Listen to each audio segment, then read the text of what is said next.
Quando minha mãe me pediu para cuidar do filho da traição da minha esposa, eu fiquei em choque. Como assim eu deveria assumir algo que não era meu sem saber por onde começar? Decidi fazer algo arriscado, um teste de DNA com meu pai. O que eu não esperava era que essa decisão mudaria tudo, revelando segredos obscuros que poderiam destruir nossa família. O que mais eu descobriria nessa jornada inesperada? Vou começar dizendo que minha mãe sempre sonhou em ter uma filha, era algo que ela desejava desde que eu me lembro. Sua empolgação era evidente quando ela e meu pai descobriram que estavam esperando seu primeiro filho, que por acaso sou eu. No entanto, tudo mudou no momento em que ela soube que seria um menino. Ela ficou extremamente decepcionada, e essa decepção não foi algo que ela guardou para si mesma. Na verdade, ela me contou essa história várias vezes ao longo da minha vida, deixando claro que sempre desejou um resultado diferente. Meus pais planejaram ter mais filhos, já que minha mãe tinha esperança de ter uma filha. No entanto, a vida tinha outros planos. Após o meu nascimento, minha mãe começou a ter sérios problemas de saúde, o que com o tempo a impediu de ter filhos novamente. A ideia de não poder ter mais filhos foi devastadora para ela. Posso imaginar o peso emocional dessa perda, algo que acredito que ela ainda carrega até hoje. Deve ter sido um golpe muito doloroso perceber que seu sonho de ter uma filha nunca se tornaria realidade. Com o passar dos anos, minha mãe continuou expressando seu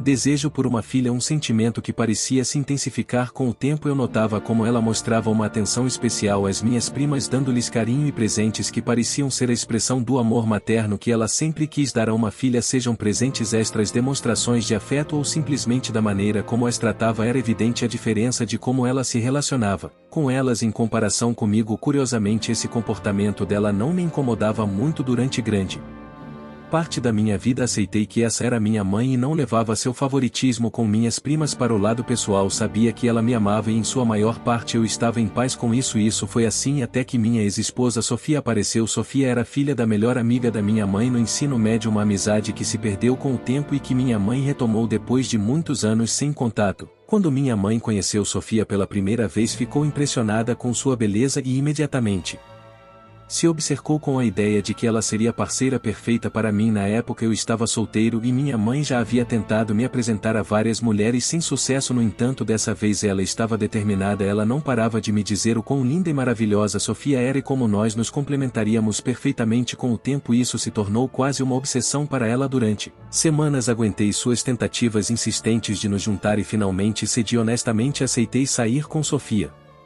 Mas para que minha mãe parasse de insistir, só queria que ela deixasse de falar sobre Sofia e me deixasse seguir com minha vida. Quando finalmente conheci Sofia, minha primeira impressão coincidia com tudo que minha mãe havia dito. Ela era sem dúvida incrivelmente bonita, mas à medida que a noite avançava e começamos a nos conhecer melhor, percebi que não havia muita profundidade além de sua aparência. Uma das primeiras coisas que tento descobrir sobre alguém é o que a motiva, quais são suas metas e quais são seus sonhos para o futuro. Quando perguntei a Sofia o que ela queria fazer da vida, sua resposta me surpreendeu. Ela disse sem hesitar que seu sonho era ser dona de casa. Naquele momento senti um desconforto interno. Não que houvesse algo de errado em querer formar uma família, mas naquele ponto da minha vida eu tinha ambições muito diferentes. Não estava pensando em ter filhos naquele momento e esperava encontrar alguém que tivesse inspirações além de formar uma família. Então naturalmente perguntei-o que ela planejava fazer enquanto isso antes de ter filhos, e sua resposta me deixou ainda mais perplexo. Ela simplesmente disse que queria ser esposa em tempo integral. Olhei para ela perplexo enquanto ela continuava explicando que sua mãe sempre foi dona de casa desde que ela se lembrava até seu pai falecer. Na opinião dela, essa era a chave para o sucesso do casamento de seus pais. Embora eu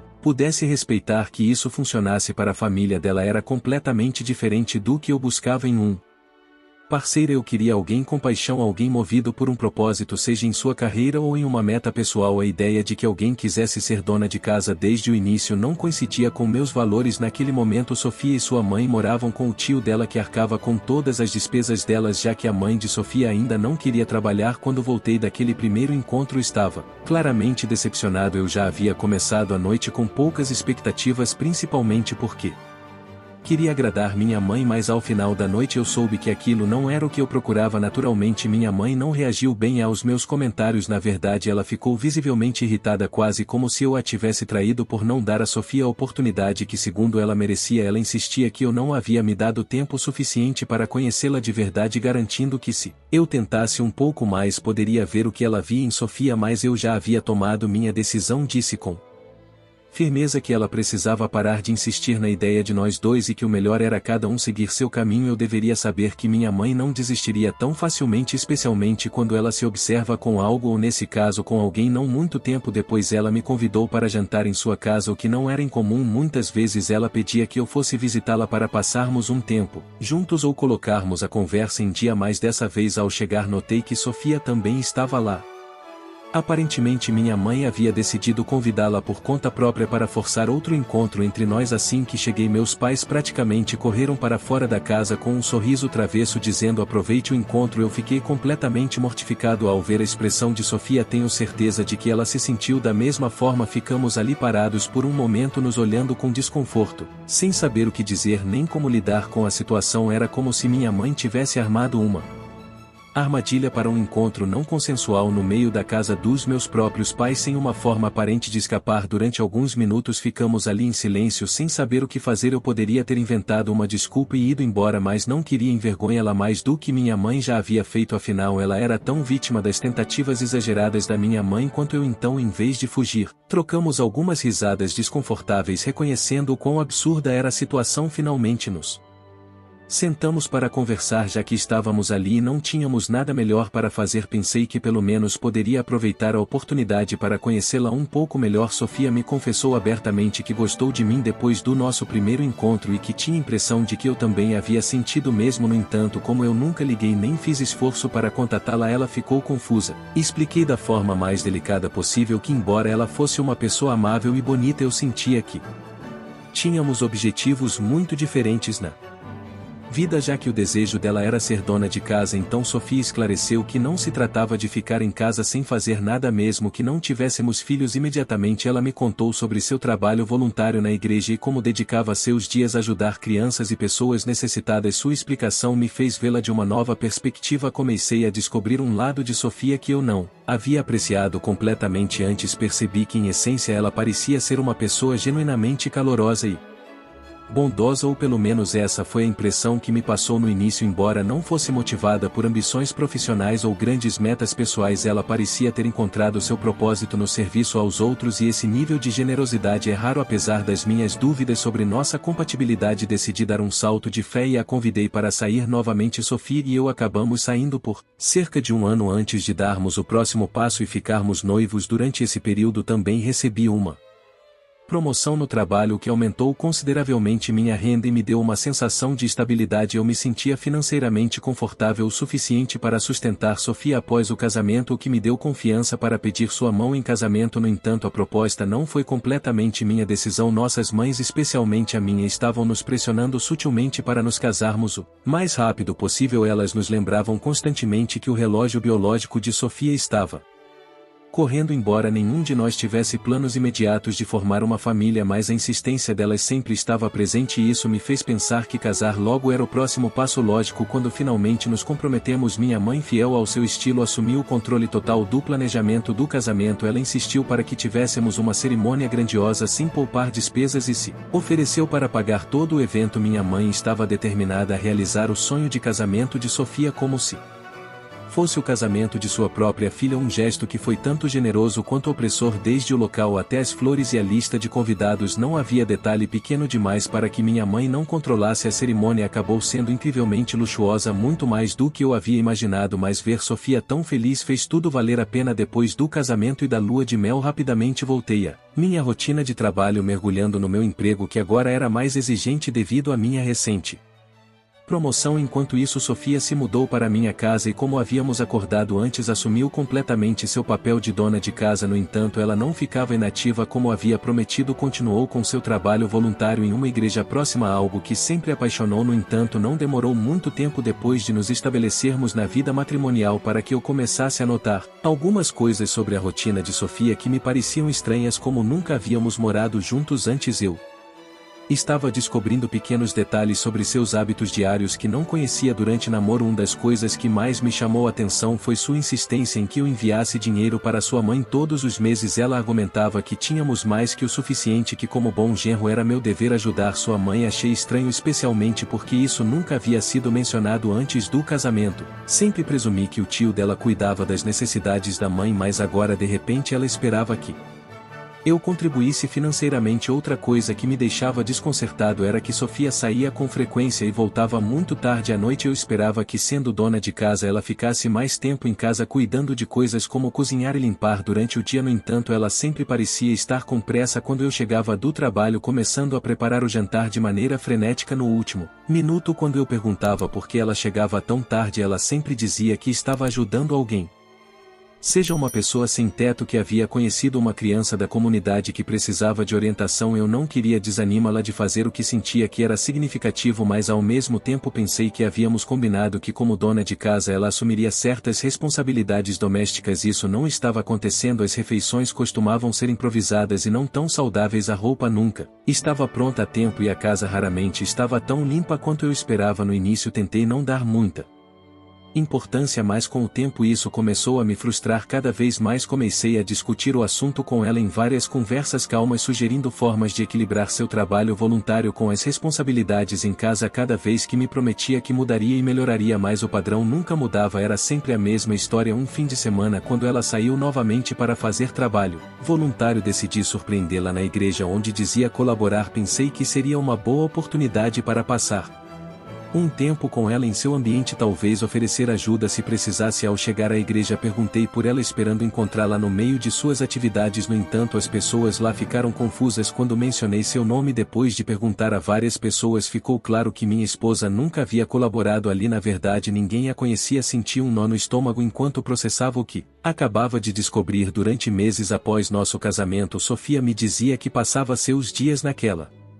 igreja fazendo trabalho voluntário, mas agora eu me deparava com o fato de que ela nunca havia colocado os pés ali. Tentei me convencer de que talvez tivesse cometido um erro, talvez eu tivesse entendido o nome da igreja errado, ou talvez ela trabalhasse em outra igreja por perto. Naquela mesma noite, quando ela voltou para casa, decidi agir com calma. Perguntei casualmente como tinha sido seu dia, e ela começou a contar, como sempre, sobre o quanto havia trabalhado, detalhando todas as pessoas que ajudou e as coisas que fez. Quando terminou, perguntei diretamente em qual igreja ela estava fazendo seu voluntariado, só para ver se me daria a mesma resposta como esperado. Mencionou o nome da mesma igreja que eu havia visitado, a mesma onde me disseram que não a conheciam. Foi nesse momento que percebi que algo estava muito errado. Sofia vinha mentindo não apenas uma vez, mas repetidamente sobre onde passava seu tempo. Não era um simples confusão, ela estava me enganando deliberadamente e eu não entendia por quê. O que ela realmente estava fazendo durante o dia? Porque me mentia uma e outra vez. Algo definitivamente estava acontecendo e eu estava decidido a descobrir a verdade. No dia seguinte, em vez de ir ao trabalho como de costume, estacionei meu carro a alguns metros de nossa casa, longe o suficiente para que ela não me visse, mas perto bastante para mantê-la sob vigilância. Eu havia tomado uma decisão, iria segui-la para ver aonde ia. Queria que ela me provasse que eu estava errado, que realmente ia à igreja como sempre dizia, e que tudo isso não passava de um mal-entendido. Eu até me preparava mentalmente para me desculpar mais tarde, admitir que minhas inseguranças haviam me dominado e explicar que havia duvidado dela sem motivo. O que aconteceu a seguir foi algo para o qual eu nunca poderia ter me preparado. Uma hora depois que estacionei, vi Sofia sair pela porta da frente, mas em vez de usar as roupas conservadoras que costumava usar em casa ou comigo, estava vestida de maneira completamente diferente. Shorts e uma camiseta sem mangas, combinação que eu nunca tinha visto nela. Observei-a entrar no carro e, em vez de dirigir para a igreja como eu esperava, ela tomou a direção oposta. Meu coração começou a acelerar. Segui a uma distância prudente para não levantar suspeitas. Tentava convencer a mim mesmo de que devia haver uma explicação lógica. Talvez ela estivesse fazendo algum trabalho voluntário, talvez fosse encontrar alguém da igreja, talvez. Finalmente ela parou em um bairro tranquilo e estacionou em frente a uma casa que eu não reconheci. Não era a casa de sua mãe nem de nenhum primo que eu conhecesse. Então vi um homem sair da casa para recebê-la e meu coração afundou ao vê-los se abraçarem e, para minha absoluta surpresa, se beijarem ali mesmo na entrada da casa. Eles se abraçaram com familiaridade, como se fosse a coisa mais natural do mundo. Eu não conseguia respirar. Era como assistir a um acidente em câmera lenta, mas eu era quem estava colidindo e não havia como evitar. Minhas mãos se agarraram ao volante enquanto eu tentava assimilar o que acabava de testemunhar. Após o beijo, eles entraram juntos na casa, ainda de braços dados, como se tivessem feito isso centenas de vezes antes. Senti náuseas. Ficava claro que isso não era apenas uma aventura passageira. A forma como interagiam, a familiaridade entre eles, deixava evidente que estavam juntos há algum tempo. Meu coração estava despedaçado. De repente, todas as dúvidas, os horários estranhos e as desculpas começaram a fazer sentido. Sofia estava levando uma vida dupla. mentindo sobre como passava seus dias enquanto mantinha esse relacionamento em segredo bem diante de mim. Meu primeiro impulso foi ligar para minha mãe, queria desabafar, contar tudo, ouvir sua voz e obter algum conforto, mas sabia que se eu fizesse ela certamente ligaria para Sofia imediatamente, seja por raiva ou surpresa, o que a alertaria. Não queria que Sofia soubesse que eu havia descoberto a verdade, pelo menos não ainda. Eu precisava de provas concretas, evidências claras de sua infidelidade para que quando chegasse o momento de confrontá-la eu tivesse tudo necessário para encerrar esse casamento. Eu tinha que agir com inteligência. Nas 2 semanas seguintes concentrei toda a minha energia em reunir as provas necessárias para enfrentar Sofia e iniciar o processo de divórcio. Durante esse tempo me encontrei com um advogado para garantir que meus bens estivessem protegidos o melhor possível uma vez que o divórcio avançasse. Sabia que não tínhamos um acordo pré-oficial e queria evitar que essa traição me deixasse financeiramente arruinado. A noite em que finalmente confrontei Sofia foi surreal. Sentei-me com ela e disse calmamente que sabia sobre sua infidelidade. A princípio ela parecia surpresa e tentou negar tudo, mas eu estava preparado. Uma a uma mostrei todas as provas que havia reunido no último mês, fotos dela com o homem, capturas de tela das mensagens de texto que encontrei em seu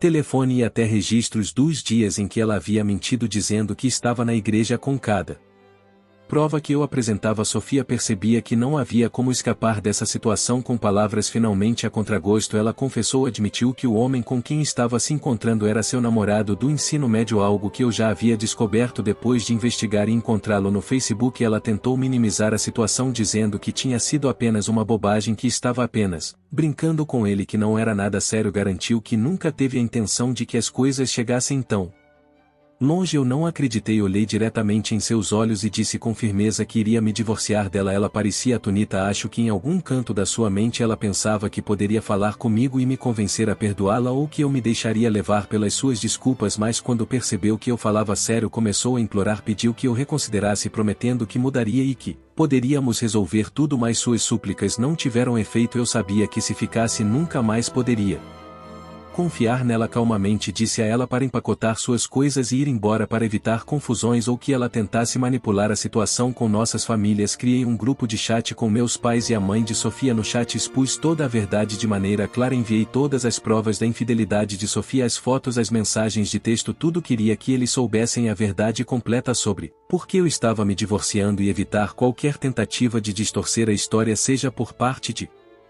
Sofia ou de sua mãe. Dessa forma não haveria espaço para mal-entendidos ou versões falsas. Sabia que uma vez que a notícia se espalhasse tudo desmoronaria e eu não deixaria espaço para mal-entendidos. Como esperado, as reações foram intensas. Minha mãe estava absolutamente furiosa, indignada porque Sofia me havia traído, mas ao mesmo tempo tanto ela quanto a mãe de Sofia não paravam de me pedir que reconsiderasse minha decisão. Apesar das provas irrefutáveis da infidelidade de Sofia, ambas me suplicavam que eu encontrasse em meu coração uma maneira de perdoá-la e dar outra chance. Felizmente meu pai ficou do meu lado. Ele me assegurou que eu estava tomando a decisão certa e que ninguém deveria ficar com um parceiro infiel independentemente das circunstâncias. Disse que eu merecia algo melhor e apoiou minha decisão de seguir em frente com o divórcio. Uma semana depois de eu ter apresentado o pedido de divórcio, Sofia e sua mãe apareceram inesperadamente em minha casa. Sofia me revelou que estava grávida do meu filho. Minha reação imediata foi de incredulidade. Recusei-me a aceitar que eu era o pai, dado que ela havia tido um caso. A mãe de Sofia me atacou, acusando-me de arruinar a vida de sua filha por não assumir a responsabilidade pelo bebê e por me divorciar dela tão repentinamente. Ela me fez sentir como se eu fosse o cruel em toda essa situação. Mais tarde minha própria mãe intensificou suas súplicas. Ela me falou sobre como os filhos podem mudar tudo em um casamento e como ter um bebê poderia nos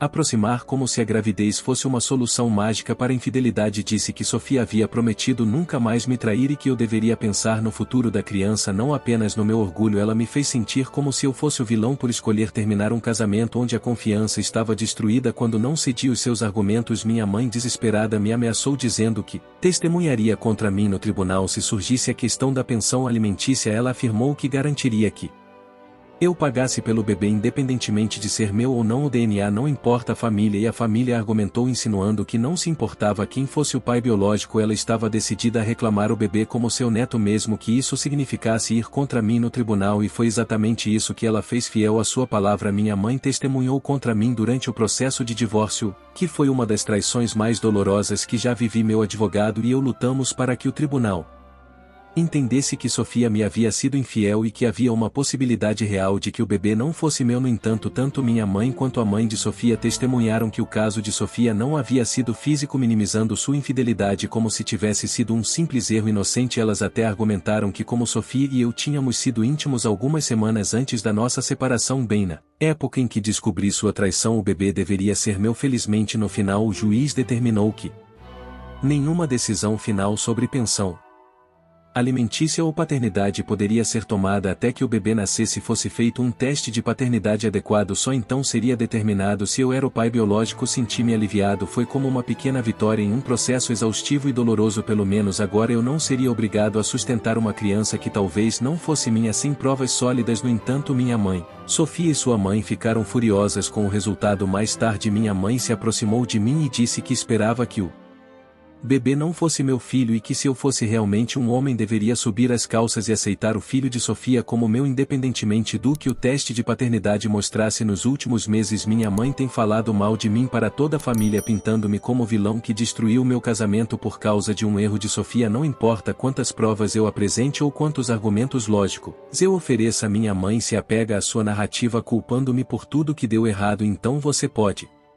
imaginar minha satisfação quando finalmente chegou o dia dos resultados do teste de paternidade. Nesta semana, Sofia deu à luz a uma menina e imediatamente fizemos o teste. O resultado confirmou que eu esperava. O bebê não era meu. Quando compartilhei os resultados com Sofia, ela começou a chorar, implorando-me que aceitasse a menina, argumentando que seus amigos e familiares a rejeitariam, assim como a sua filha, se eu não assumisse a responsabilidade. Sinto muito, mas não posso fazer isso, disse a ela com firmeza. Isso não é mais minha responsabilidade. Desde então Sofia continua me ligando e deixando mensagens de voz implorando que eu reconsidere. Então aqui estou desabafando com estranhos porque não há como se eu pudesse ir até a minha família para fazer isso e nunca fui uma pessoa de muitos amigos. Para todos que perguntaram, agora Sofia está argumentando que como provavelmente eu não terei filhos tão cedo, eu deveria considerar esse bebê como meu. Apesar de ela ter me traído, ela também confessou que o homem com quem teve o caso, seu namorado do ensino médio, se recusou a se casar com ela. Na verdade, ele nunca esteve pronto para se comprometer e foi por isso que ela teve que se casar comigo. Em primeiro lugar, agora está claro que ela só queria me usar como sua fonte de renda enquanto continuava com o caso. Honestamente, espero que pelo menos o leve ao tribunal para que ele pague a pensão do bebê, mas a essa altura já não me importa mais. Segui o conselho de todos e fiz uma postagem no Facebook anunciando publicamente que não sou o pai do filho de Sofia. Estava cansado de minha mãe apoiar Sofia depois de tudo que ela me fez e queria humilhá-la da mesma forma que ela me humilhou por meses. E adivinhem, depois que fiz a postagem mencionando como minha mãe apoiou Sofia, ela me ligou furiosa porque as pessoas começaram a se afastar dela. Me acusou de traí-la, o que é bastante irônico considerando que foi ela quem me traiu ao testemunhar contra mim no tribunal, tentando me obrigar a pagar pensão por uma menina que não é minha. No início, muitos amigos e familiares da minha mãe acreditaram na versão dela da história, mas agora que os resultados do teste de paternidade são públicos, todos perceberam que minha mãe estava errada em relação a Sofia. Nos comentários da minha publicação e até pessoalmente, as pessoas estão dizendo a ela que precisa ser uma mãe melhor para mim e que eu sou a verdadeira vítima nessa situação. Depois que minha mãe me ligou para gritar comigo, ela e meu pai tiveram uma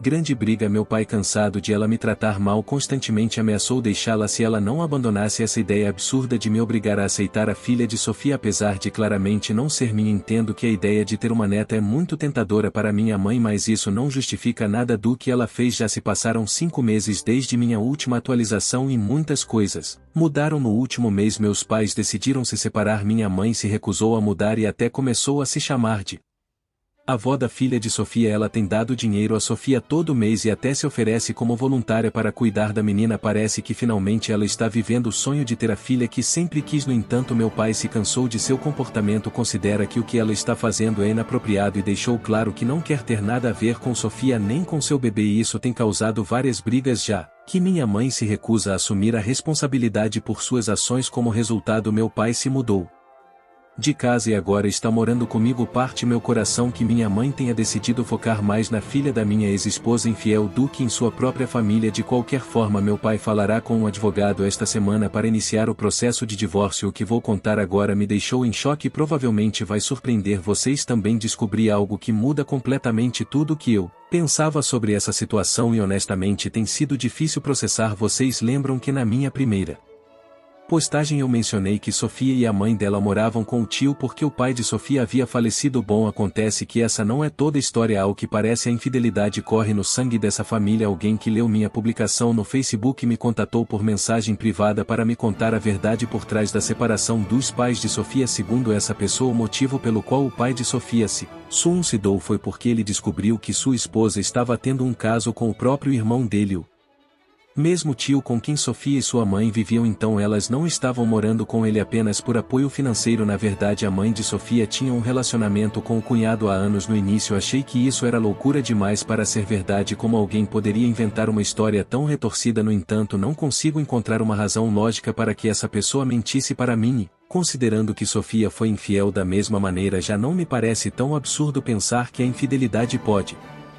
realmente correr nas veias dessa família. Mas isso não é tudo o que aconteceu. Muitas pessoas nos comentários anteriores me sugeriram que, devido ao comportamento da minha mãe, eu fizesse um teste de DNA com meu próprio pai. De acordo com algumas estatísticas que compartilharam, embora eu não tenha certeza da precisão dos números, quando alguém pressiona tanto para perdoar uma infidelidade, pode ser porque essa pessoa também tem um passado de infidelidade. Achei que talvez esse teste de DNA pudesse ajudar meu pai a fortalecer o caso no divórcio, especialmente se descobríssemos algo estranho. Fizemos o teste de DNA e, para alívio de ambos, sou biologicamente filho do meu pai. Isso foi um grande alívio, pois ambos acreditávamos que havia uma possibilidade real de que minha mãe pudesse ter sido infiel em algum momento. Apesar de não haver provas, essa dúvida estava pairando sobre nós. Mas minha atualização ainda não acabou. Meu pai decidiu usar os resultados para armar uma armadilha para minha mãe. Ele se sentou com ela e disse que havia pensado muito sobre o casamento e que decidiu fazer um teste de DNA porque tinha dúvidas. Ele mostrou que tinha documentos em mãos, mas não revelou os resultados imediatamente. Em vez disso, ele a observou cuidadosamente, procurando qualquer reação. Segundo meu pai, o rosto da minha mãe mudou completamente, passando de surpresa para nervosismo, como se ela já soubesse que havia algo a esconder. Finalmente, meu pai disse a ela que o teste mostrava que ele não era meu pai. O rosto da minha mãe se transformou ainda mais, passando de nervosismo para um pânico absoluto. Ela começou a implorar para ver os papéis, mas meu pai se recusou, dizendo que só mostraria se ela confessasse com quem havia sido infiel. Depois de muita insistência e pressão, minha mãe acabou confessando sem saber que meu pai estava gravando tudo. Essa gravação foi ideia dele para obter provas sólidas da infidelidade, e ele conseguiu. O mais surpreendente não foi apenas que ela confessou, mas com quem ela foi infiel. Lembram-se do tio de Sofia? Sim, esse mesmo. A história era ainda mais complicada do que imaginávamos. Minha mãe não apenas era amiga da mãe de Sofia, mas também tinha um relacionamento íntimo com o tio de Sofia. Tudo isso acontecia pelas costas do meu pai há anos. Agora meu pai só precisa ver se pode usar essa gravação como prova. Se tudo correr bem, isso pode ajudá-lo a evitar pagar mais do que o necessário no acordo de divórcio. Quanto a minha mãe, só posso dizer que ela não ficou nada feliz ao ver os documentos e descobrir que eu sou filho do meu pai. Os enganos só são perdoados quando a luz comete e não quando são feitos por outras pessoas. Espero que esta seja minha última atualização, pois finalmente sinto que essa história chegou a uma conclusão. Infelizmente as coisas não saíram exatamente como esperávamos. Meu pai não conseguiu usar a gravação da confissão da minha mãe como prova no julgamento do divórcio. No nosso estado é ilegal gravar alguém sem o seu consentimento, o que significa que essa evidência não teve valor legal. Com o seu advogado, eles tentaram buscar outras formas de conseguir provas adicionais, mas não foi possível. Como resultado, o juiz ordenou que meu pai pague pensão conjugal, já que, sendo ele quem ganhava mais, está obrigado a apoiar minha mãe financeiramente. Meu pai não ficou nada feliz com esse resultado, mas entendo porque ele fez o que fez. A seguir, com a gravação, ele a enviou para Sofia. Sofia mostrou a gravação para sua mãe e, como era de se esperar, a relação entre minha mãe e a mãe de Sofia se rompeu completamente. É quase irônico pensar que, depois de tudo que minha mãe fez por Sofia e sua mãe, a amizade delas acabou da pior maneira. Mas a história não termina aí. Sofia decidiu apoiar sua mãe nessa disputa, já que essa é sua família e a minha não. Como resultado, Sofia não permite mais que minha mãe veja sua suposta neta para alguém que passou anos sonhando em ter uma filha e que depois se apegou à ideia dessa neta como uma forma de compensar esse sonho destruído. Isso foi um golpe devastador. Sinceramente, ver meus pais se divorciarem tem sido difícil. Não é fácil aceitar que ambos estão passando por divórcios praticamente ao mesmo tempo, especialmente sabendo que tanto minha mãe quanto minha ex-esposa foram infiéis. No entanto, saber que Sofia agora está sozinha, sem um homem que sustente sua filha e sem apoio financeiro, torna essa situação um pouco mais suportável para mim. No final, o plano dela de me usar como seu sustento financeiro enquanto mantinha seu Relacionamento com o amante fracassou completamente. Quanto à minha mãe, ela acabou sem a filha que sempre quis e sem a neta com a qual sonhava. Parece que tudo que ela tentou construir com Sofia e o bebê dela desmoronou, deixando-a completamente sozinha. Embora eu não goste de ver meus pais passarem por esse processo, sinto que as coisas aconteceram de forma justa. Cada um está enfrentando as consequências de suas próprias decisões. Se você curtiu essa história, não se esqueça de deixar o like e se inscrever no canal para mais conteúdos como este. Agora escolha um dos dois vídeos na tela e continue aproveitando. Obrigado por assistir até o final e até a próxima.